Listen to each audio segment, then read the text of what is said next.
જેતપુરની Saurashtra gas એજન્સીનું licence રદ થતા ગ્રાહકો મુશ્કેલીમાં મુકાયા છે. ગેસ સિલિન્ડર સમયસર ન મળતા ગ્રાહકો હેરાન બન્યા હતા. ગેસ રિફિલિંગના વિડીયો વાયરલ થયા બાદ લાયસન્સ રદ કરાયું હોવાની માહિતી સામે આવી છે. હાલ ગેસ વિતરણની જવાબદારી ગોંડલની સ્પાર્ક અને મહારાજા ગેસ એજન્સીને સોંપાઈ છે. કડકિયા પ્લોટ સ્થિત સૌરાષ્ટ્ર ગેસ એજન્સીની ઓફિસ બંધ હોવાથી ગ્રાહકોમાં રોષ જોવા મળ્યો હતો.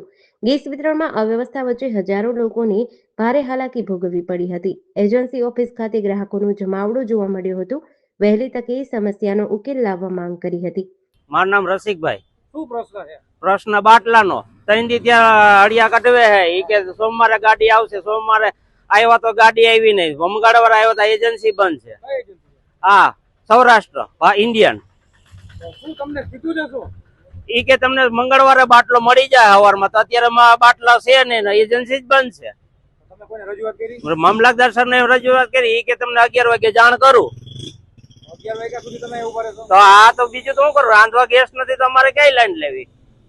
કઈ માયકા તો બાટલા જડતા નથી તોય લઈ લે. કાળી બજાર નું કોઈ દેતું નથી તોય લઈ લે. એજન્સીની અત્યારે શું હાલત છે? એજન્સી અત્યારે બંધ છે. ઈ કે કૌભાંડ થયું છે એનું. અત્યારે જાહેરાત થઈ હતી કે આવ્યો તો ઈ કે એનું કૌભાંડ છે એજન્સી વાળાનું. પરસન થયો આ 3 દી હળિયું કાઢી હતી.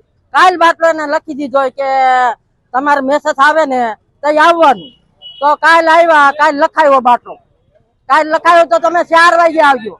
તે મારા છોકરાને મેં રિક્ષા લઈ કાઢીને અને 2 દાણ મોકલો તો એ બાટલો અહીંયા આવ્યો નતો. તો પછી આજ મારે ધક્કો ખાવો પડ્યો. મજૂરી મૂકી કાઢી, કામે ન ગઈ અને અહીંયા બાટલો લેવા આવી. તો એ રિક્ષાના 700 રૂપિયા ભાડું ગયું મારે. એજન્સીની હાલત શું છે? હાલત એ બંધ છે. અટાણે બંધ છે. બંધ કરીને મૂકીને વીઆઈ ગયા છે. તમે શું કરશો હવે? 4 વાગે 11 વાગ્યાનું કીધું છે.